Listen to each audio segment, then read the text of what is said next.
Microsoft hits a home run, Xbox is banning consoles, and the future of Surface? It's a little dicey.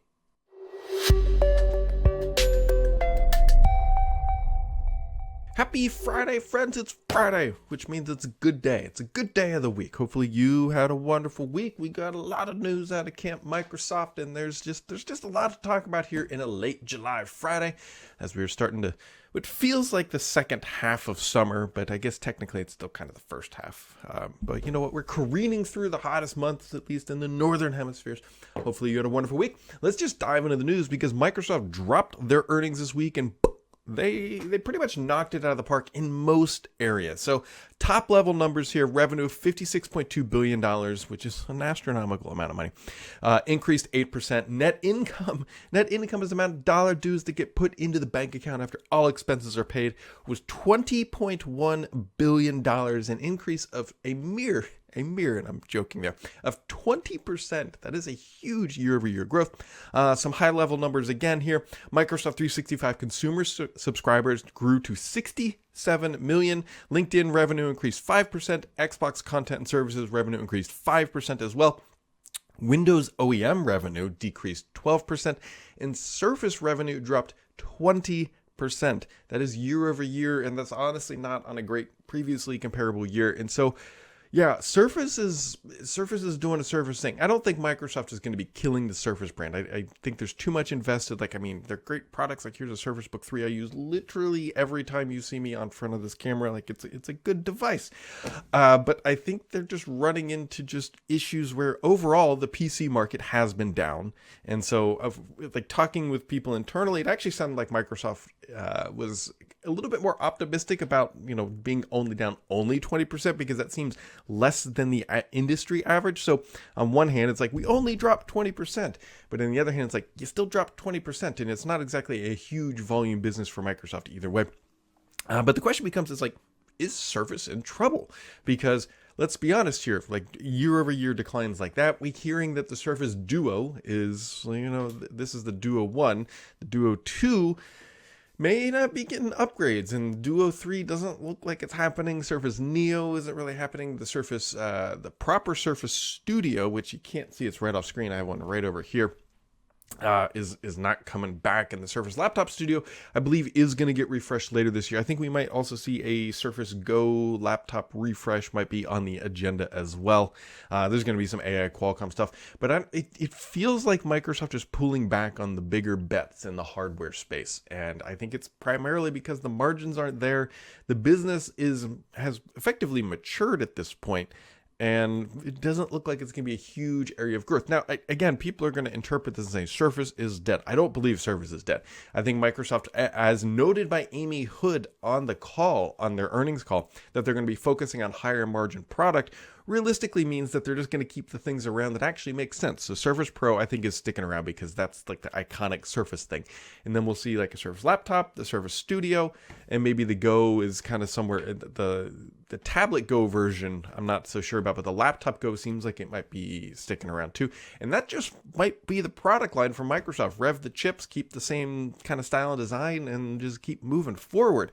So if you've been looking for sort of crazy off-the-wall styling or functionality from a hardware perspective, those days might be behind us a little bit. Now, you might argue that the Surface Laptop Studio, which is a great laptop, that is what I take on the road, has a crazy form factor. It kind of does, but it's not like some of the other things we saw, like the Duo and the Neo and that kind of stuff, if you know what I mean, or even just the proper Studio that had that whole rotating display. And so I hope Surface continues to do well. Surface is generally speaking, the PC brand that I recommend. It's like, just go get a Surface laptop. It is vanilla as the day is long. There's nothing fancy about it, but it's just nice. It's just simple and clean. Although there have been some reliability issues over the years. So we'll keep our eyes and ears peeled about what's happening at Camp Surface. But again, look for updates here likely in this fall. Full year review. So if you want to kind of take a recap, remember this is end of Microsoft's fiscal year. Microsoft had overall revenue for the whole year, their whole fiscal year, I should say, of $211.9 billion, so $212 billion roughly, increased 7%. But here's the important number. Net income on a full year basis, $72.4 billion, or more than one Activision acquisition. So you figured you were going to get away through a podcast without talking about Activision. There's your little name drop, because Microsoft made more net income last year than they're spending in this year on their Activision. Other things pointing out, the Wall Street, which isn't always a great barometer for everything, was a little surprised that there wasn't AI revenue mentioned this time around. But like, AI stuff was just released. It's $30 per user per month. It's not cheap. And of course, we're not going to see that revenue show up. Microsoft was providing guidance that, hey, we're like at least 6 months away from any material AI revenue starting to show up. So there you go. Speaking of that $30 per month per user, because there wasn't a podcast last week, that is a lot of money for a single user of AI. We've been hearing time and time again, I've heard it internally and externally for that matter, that these AI computations, or sometimes referred to as a transaction, meaning you search something and then the GPUs spin up, the thing happens, and then you get your information back, is very expensive. And not to mention, Microsoft is really pushing this as the premium of the premium. And so it's $30 per month per user, likely on top of things you're already paying for. And some of the justification here is that Microsoft believes that this will help improve productivity significantly. And you have to imagine that the only way this makes sense for a lot of companies is if you can justify by having so many number of users running AI that you don't have to hire another person, because employees are expensive, and so this should make things more efficient. That narrative is to be determined. Yes, AI can do a lot of cool things, but nothing, at least yet, truly replaces the ability of an actual human. And so, anyways, there you go. Microsoft is finding itself in a bit more of hot water in the EU when it comes to Microsoft Teams. The TLDR on this is that Microsoft bundling Teams with other Office products may have given them an unfair advantage. Now, whether or not you agree with that statement is up to you, because you can make an argument that Microsoft has always had communication products within the Office portfolio, including Lync and then Skype for Business, and so Teams was just an evolution of that. However, bundling is a very scary thing, and it's a very scary word when it comes to regulatory concern, because if you only were able to obtain growth by bundling it to something else and potentially increasing pricing because of it, that is looked down upon heavily when it comes to regulatory action. We will see. Microsoft and the EU are a long way away from this. It's not quite sure how this would work. Let's say that they are found to be doing anti-competitive practices. Mind you that this complaint was brought up by Slack.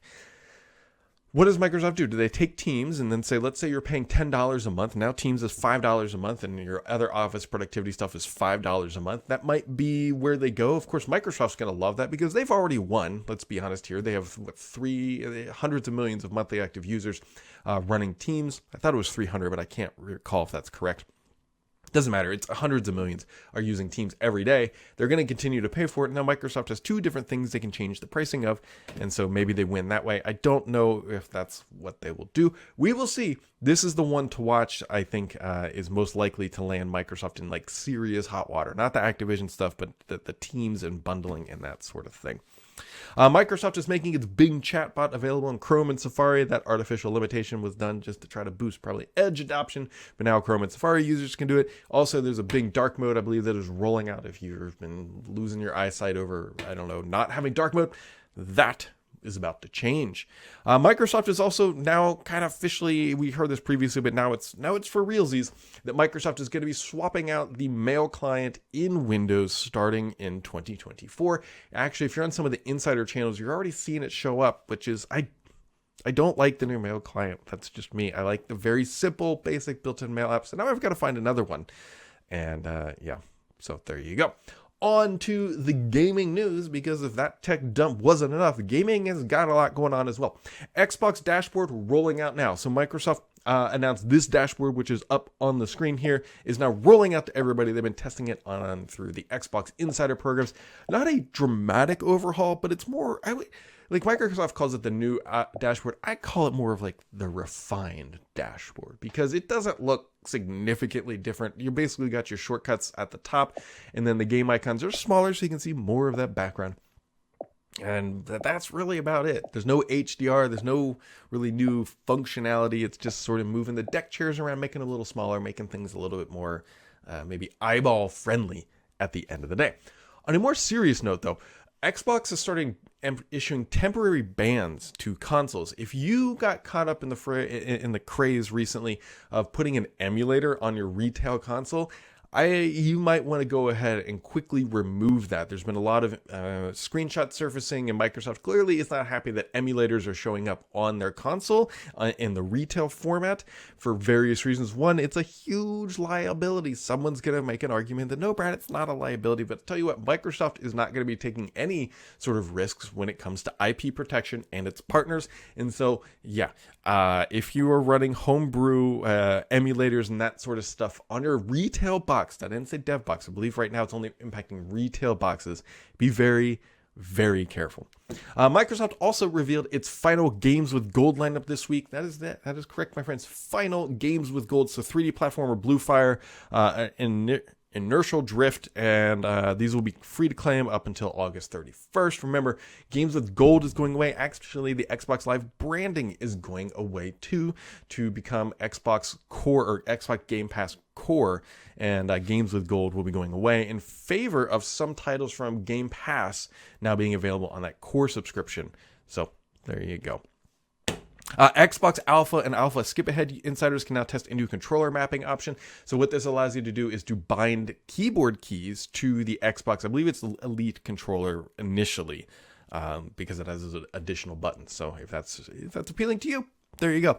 Other big industry news, from Camp Sony. Sony crossed 40 million units sold since launch, which is a big deal. Now, Microsoft has not officially released numbers, but we do have these numbers right here, which we'll accidentally confirm. So Microsoft, this was earlier in the spring, said 21 million plus consoles sold. So as I've noted, and I'll say it time and time again, the goal for Microsoft, in my opinion, was to close the gap of 2-1. And it does look like Microsoft has closed that gap from 2-1, considering 21 million was from a little bit ago. It does not include the latest quarters. We could probably guesstimate it's probably somewhere maybe around 23, 25 million, something like that. And so Microsoft has closed that gap. Again, Sony is the dominant player in this gaming segment. And that is the case. That's what the numbers support. So there you go. On to the questions of the week. Always my favorite part. Always okay. I'm in a good mood. Cadgart says, B to the rad. Happy Friday, Cadgart. He says, with the recent news of them taking it away, aren't you happy? I will stop asking about Game Pass friends and family. Yes and no. Like, I want Game Pass friends and family to come back. I want it to be a thing, but Microsoft has killed it, and there's no indication of when it's coming back. I don't know. Microsoft is not interested in lowering the price of the average selling price of Xbox Game Pass, especially on the heels of closing that massive acquisition. And they got to keep the prices up, and friends and family plan doesn't really appear to be there.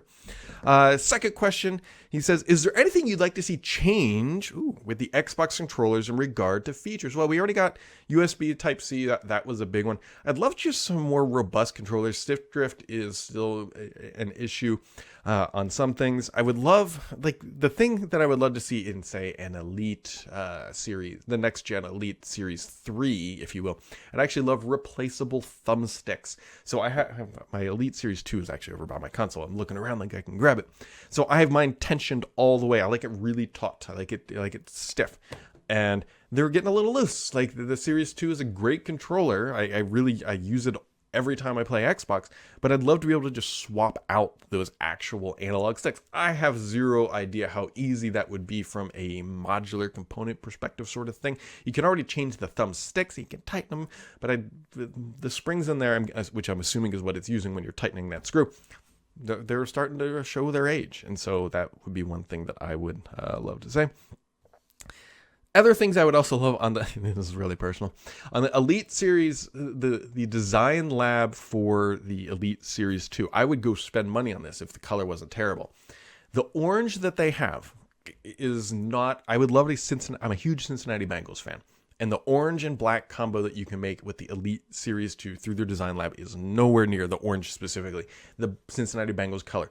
So give me a better orange would be one thing I'd love to see change too, because then I go buy a Cincinnati Bengals themed one. So, and then he also says, a few weeks ago, Microsoft had another round of layoffs, most likely affecting sales training teams that came from the old Microsoft stores. I'm curious, previous stores employees. I'm curious if we'll ever want to see one of your experience. What was it like here? So he's asking about other employees who worked in the store. What was the what was the end experiencing like? Actually, I'd love to know too. Like, how did Microsoft shut these things down? What did they tell you? What was the communication on a bit of not great side? I think there might be more layoffs coming at Microsoft. That's kind of the whisper in the wind, if you will, that we will potentially see more of that. So next question comes from Mr. PKI. He says, is it true the Surface Duo phone is dead? No V3, or is that just a random rumor? I think it is dead. I've heard, and I cannot explicitly confirm, that there's really not many people left on the Duo team, and which would indicate that's why we're not going to see Android updates, and we're not going to see a next version, and I don't think we're going to see another Duo. So, and the Joe Finn wrapping it up for the week says, do you think the Windows team will ever adopt a more transparent approach to tackling bugs, or at least buggy APIs? Mr. Joe Finn, or the Joe Finn, I would love for them to be more serious about their APIs for many, many reasons, because at Stardock, that's a lot of what we do through many of our products like Start 11, Fences, and Multiplicity. Those APIs are critical, and being more transparent about it would be super duper helpful. On the bug side, I don't think so. The Windows team just kind of, for lack of better terms, just kind of feels like a shell of what it used to be. And so it doesn't really feel like it. From Microsoft's perspective, the lowest performant business unit is the more personal computing. And someone's saying, what's in more personal computing? Well, let me tell you, it is Windows, it is Surface, it is Xbox, and I believe it's Bing and Search and that kind of stuff. It was the lowest growth business unit in Microsoft by a pretty decent margin. Now, on the other hand, Microsoft is also making its biggest investment ever in that particular unit, right? Activision. That is a $70 billion transaction that will feed into that more personal computing, probably to try to grow that business unit. That would be the expectation. However, Windows is a great annuity for Microsoft. It'll make a certain amount of billions of dollars every single year, but the growth there, which Microsoft has tried to chase, just doesn't really appear to materialize. That's why we see more ads. They're just trying to maintain the status quo and offset some of that Windows OEM revenue dropping as well. So we will see. We will see. I love Windows. Windows is my favorite platform probably by far. It's kind of how I got into doing what you see here. While a lot of the stuff is Xbox related, that was tangential to me just enjoying Windows. And so I've been watching Windows for a long time, my friends. And that was a long exit and outro for this podcast. So as always, my friends, make sure to keep it subscribed here, because the only BS on this podcast is me.